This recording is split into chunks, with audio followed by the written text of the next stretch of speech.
Hello everyone, I am Dhruv and you are watching Learn with Dhruv. This is episode 3 of IELTS Speaking. Today's topic is describe a person who solved a problem in a smart way, who this person is, what the problem was, how he or she solved it, and explain why you think he or she did it in a smart way. We all need some help when we find ourselves in a messy situation. It is possible that most of the time we might be able to navigate ourselves out of the rough waters, but in those occasional situations, we all need some external help and support. I have run into troubles a couple of times in the past, and whenever I am clueless about a solution, I seek my father's guidance. Here I am going to talk about one such situation when my dad advised me out of a troublesome situation. To briefly introduce my dad, he was born in a lower middle class family. The financial situation of the family back then, when he was a child, was more of a hand to mouth situation. He did his schooling at a government school which also was not resourceful.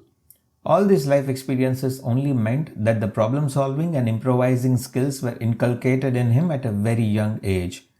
He has always approached obstacles with a practical mindset, viewing them not as roadblocks but as puzzles to be solved with limited resources. I believe this background is the cornerstone of his sharp intellect and innovative thinking.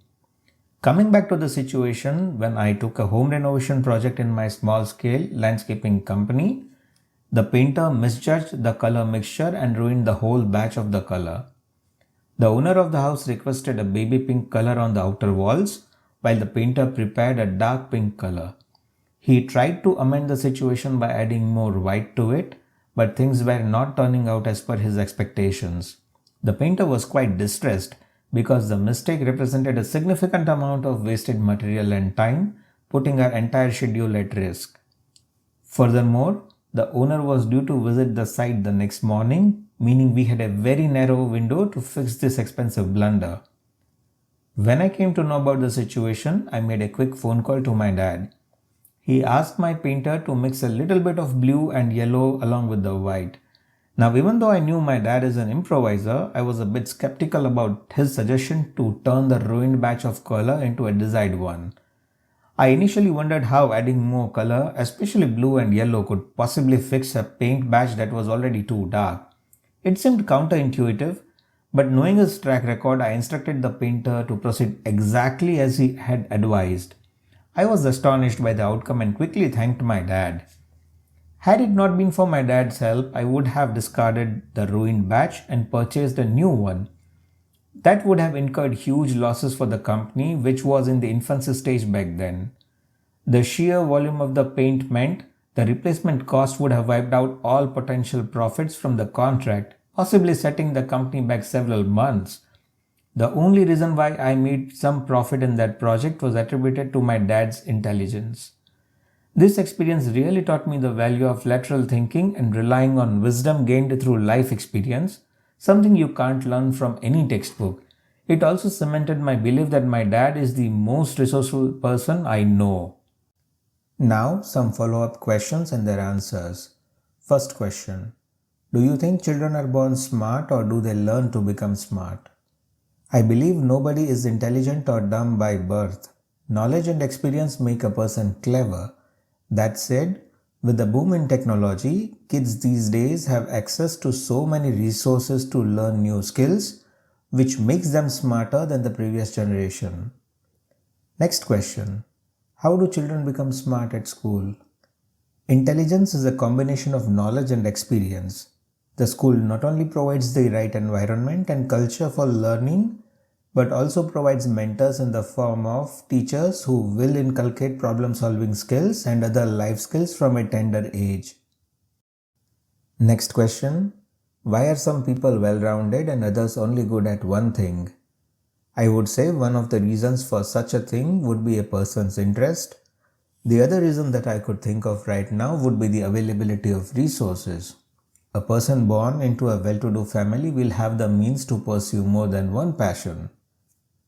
Next question. Why does modern society need talent of all kinds? Today's day and age have only added to the challenges that a person faces in life. The skills that were mandatory for a person to learn a few years ago have not gone obsolete yet. In addition to those skills, individuals have to learn skills that are relevant to today's day and age. For example, being tech savvy is a must these days. Next question: how can we assist youngsters in realizing their potential? One of the best ways to mentor youth these days is by deliberately putting them in chaotic situations and letting them find their way on their own. If they try to tread lightly, the difficulty level should be raised. In order to make them more competitive, there should be some rewards if they make it out of the chaotic situation. Here's a list of some of the vocabs that I have used in this cue card. Feel free to pause the video at any time and go through them if need be. That brings us to the end of today's IELTS speaking lesson. Remember, the key to scoring high is not memorizing answers, but practicing pronunciation and using better vocabulary and speaking naturally with confidence. Try using today's cue card and follow up questions to record yourself and check your fluency.